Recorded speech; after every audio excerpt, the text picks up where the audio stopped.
प्रेक्षकांनो, पुन्हा एकदा तुमचं आपल्या हाऊसमध्ये स्वागत आहे। आपण पाहत आहोत देशाचे निकाल समोर येत आहेत, त्याचबरोबर महाराष्ट्राचे निकाल देखील समोर येत आहेत। मोठी चुरस जी आहे ती महाराष्ट्रामध्ये आपल्याला पाहायला मिळत आहे। कुठेतरी भाजपची इंडिया अलायन्स जी आहे ती पिछाडीवर फेकलेली आपल्याला पाहायला मिळत आहे। त्या ठिकाणी जर आपण पाहिलं तर 20च्या आत जे आहे ते इंडिया अलायन्सचे सीटा येताना आपल्याला पाहायला मिळत आहे। त्याचबरोबर महाविकास आघाडीने कुठेतरी महाराष्ट्रामध्ये मोठ्या प्रमाणात मुसंडी मारलेली आपल्याला पाहायला मिळत आहे।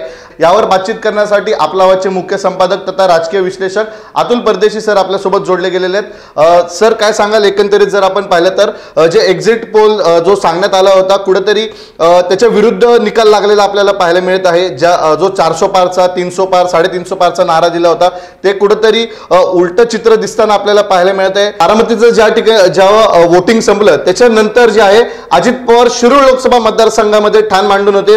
त्या ठिकाणी जे आहे ते पायाला भिंगरे लावून त्या ठिकाणी प्रचार करत होते। अमोल कोल्हेला थोडक्यात त्यांनी धमकीच दिली होती की तू यंदा पुन्हा कसा निवडून येतो हे बघतो। जे म्हणजे विजय बापू शिवतारेंना जी धमकी दिली होती तीच अमोल कोल्हेंना त्यांनी धमकी दिली होती। पण या ठिकाणी जर आपण पाहतोय तर निकाल वेगळा लागताना पाहायला मिळतोय। आढळराव पाटील हे पण दिग्गज नेते आहेत, हे अजितदादांबरोबर आले। त्या ठिकाणी मोठी ताकद जी आहे ती अजित पवारांच्या राष्ट्रवादीची होती शिरूरमध्ये, पण त्या ठिकाणी जर पाहिलं तर अमोल कोल्हेंनी लीड घेतलेली पाहायला मिळते। नेमकं कसं पाहतं, कारण अमोल कोल्हेला या ठिकाणी नवीन चिन्ह मिळालेले आहे। आढळराव पाटलांना दांडगा अनुभव आहे, नवीन त्यांच्याकडे अजित पवारांचं देखील चिन्ह होतं, राष्ट्रवादीची ताकद होती, पण कुठेतरी आढळराव पाटलांचा पराभव होताना आपल्याला पाहायला मिळते। नेमकं याच्यावर काय विश्लेषण कराल? खरं तर दोन गोष्टी स्पष्ट करतो। राजकारणामध्ये एखाद्याने एखाद्याला दिलेला शब्द आणि एखाद्याला केलेलं चॅलेंज ते पूर्ण होईलच का हे शाश्वत नसतं, असं आत्ताचं राजकारण झालेलं आहे। एकदा झालं की अजित पवार म्हटले की कसा तो विजय बापू शिवतारे येतो मी ते बघतो आणि कावळा बसायला फांटी मोडायला असं काही घडू शकतं। त्यामुळे कदाचित विजय बापू शिवतारेंचा तो पराभवही झाला असेल, म्हणून दुसऱ्यांदा तो अमोल कोल्हेलाही लागू होईल का, तर ते झालेलं नाहीये हे आपल्याला निकालातून दिसतं। दुसरी गोष्ट की नेत्यांनी किती ह्या निवडणुकीमध्ये आदळआपट केली तर 2024ची ही लोकसभा निवडणूक कुठल्याही नेत्यांच्या हातामध्ये नव्हती। ही निवडणूक सर्वसामान्य मतदारांनी आपल्या हातात घेतलेली होती। मतदारांचा मताचा जो कौल आपण म्हणतो की मतदार राजा आहे, लोकशाही त्याला दिलेला तो हक्क आहे। या लोकशाहीच्या माध्यमातून मतदार ठरवणार होता की आपला उमेदवार कोण, आपल्याला कोणाला विजय करायचा आहे।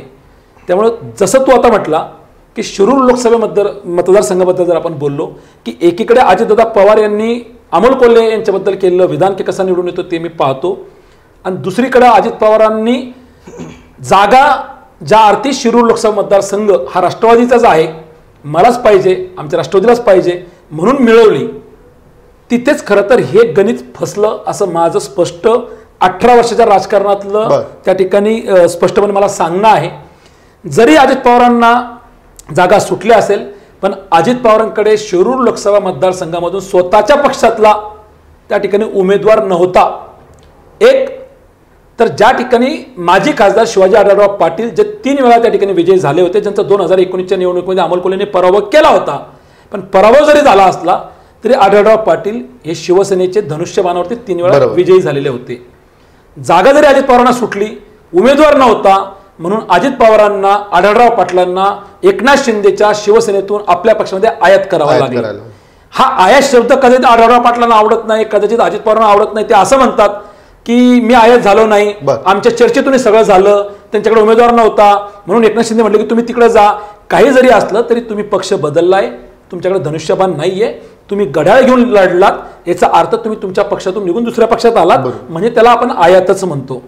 एक तर आढळराव पाटलांनाच जर त्या ठिकाणी उमेदवारी द्यायची होती, जर खरंच महायुतीला त्या ठिकाणी आपला उमेदवार विजयी करायचा होता तर महायुतीच्या देवेंद्र फडणवीस, अजित पवार, एकनाथ शिंदे या सगळ्या दिग्गजांनी बसून आढळराव पाटलांचा सगळा बारकाईने अभ्यास करून ती जागा शिवसेनेच्या अर्थात एकनाथ शिंदेच्याच धनुष्यबाण चिन्हावरती जर का आढळराव पाटलांना लढायला दिली असती तर ह्या उत्तर पुणे जिल्ह्यामध्ये शिरूर लोकसभा मतदारसंघामध्ये जो कट्टर शिवसैनिक आहे, जो धनुष्यबाणाला मानतो, तो 100% शिवसैनिक हा आढळराव पाटील यांच्या बाजूने राहिला असता।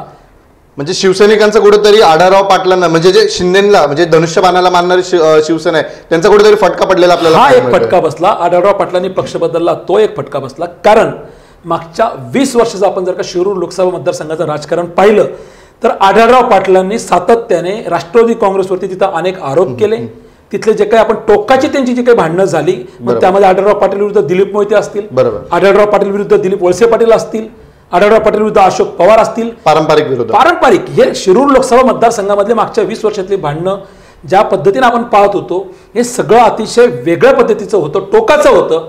आणि आज कुठेतरी तुम्हाला तुमच्या उमेदवारीसाठी कॉम्प्रोमाइज करावं लागतंय, राष्ट्रवादी काँग्रेसमध्ये यावं लागतंय. आणि जेव्हा तुम्ही येत आहे त्याच्या तोंडावरती खेडचे आमदार दिलीप मोहिते यांनी स्पष्टपणे त्यांना विरोध केला होता की आढळराव पाटील यांना जर का पक्षात घेऊन उमेदवारी दिली तर मी त्यांचं काम करणार नाही, मी घरी बसणं पसंत करेल.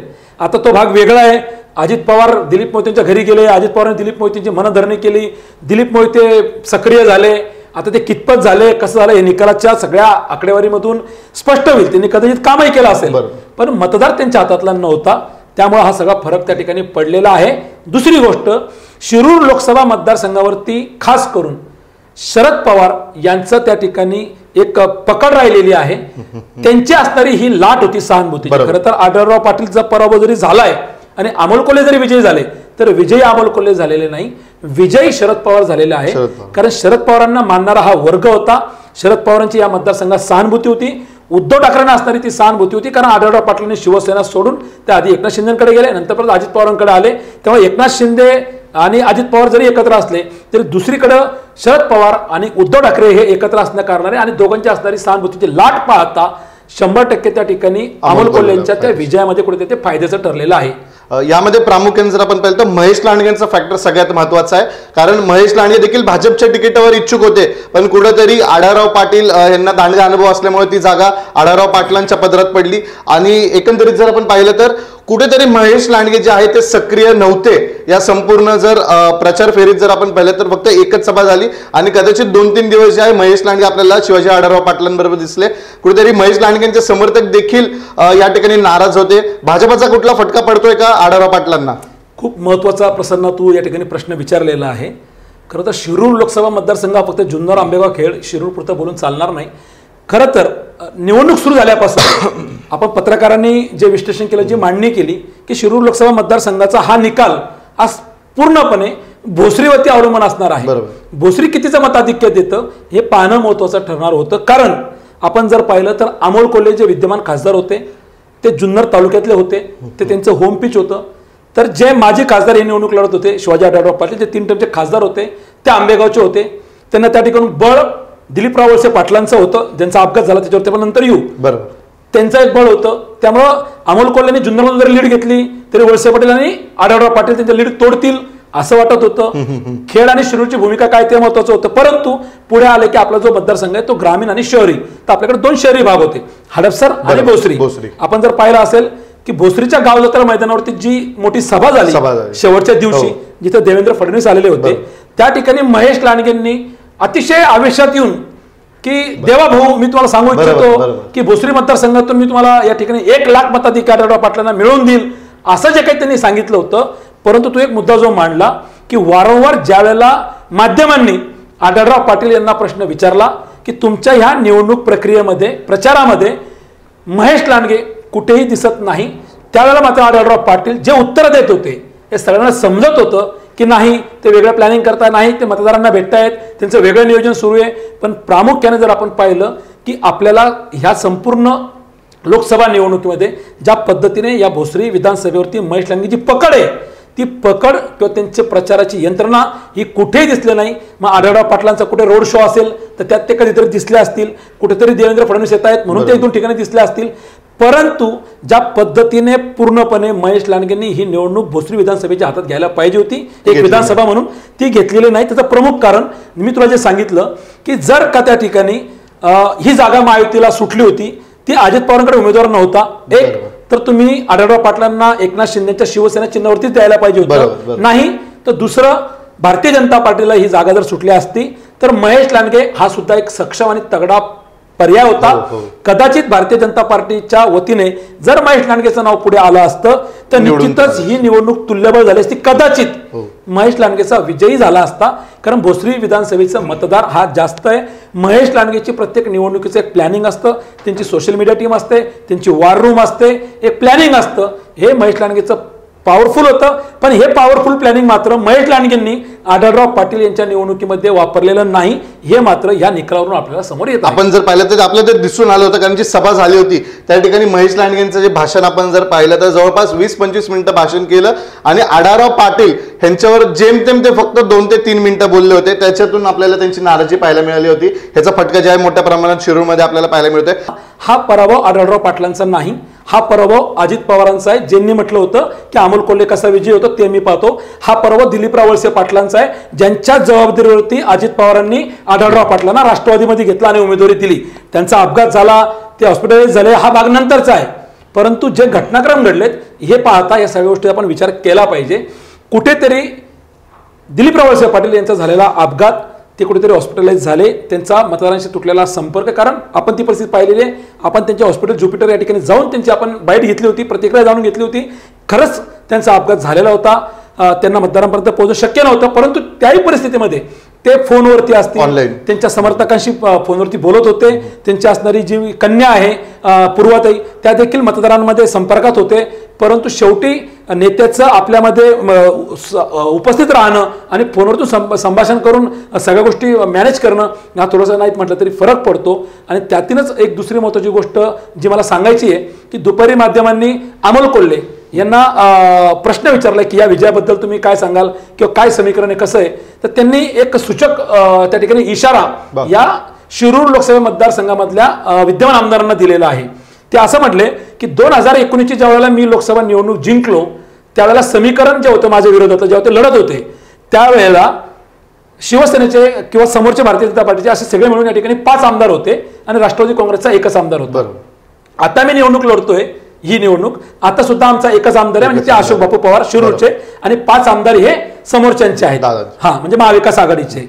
आता मी विजयी झाल्यामुळे अनेक आमदारांना आता त्याचं टेन्शन आलेलं आहे की 2024च्या लोकसभा निवडणुकीमध्ये विधानसभा निवडणुकीमध्ये काय घडतंय, अमोल कोल्हे काय चमत्कार करतात. हे राजकारण आहे. या राजकारणामध्ये इंदिरा गांधींचाही पराभव झालेला लोकांनी पाहिलेला आहे.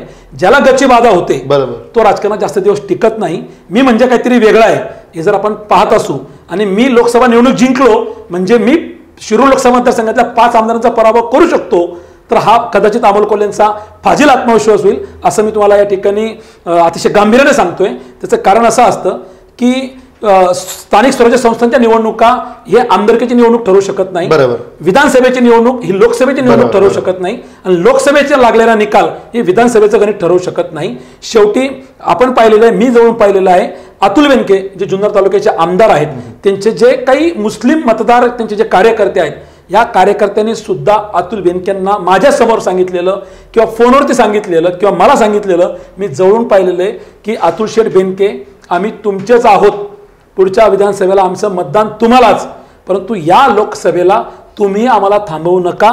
आम्ही ह्या वेळेला आमचं मतदान अमोल कोल्हेला नाही, आमचं मतदान आम्ही शरद पवार साहेबांना देणार आहोत.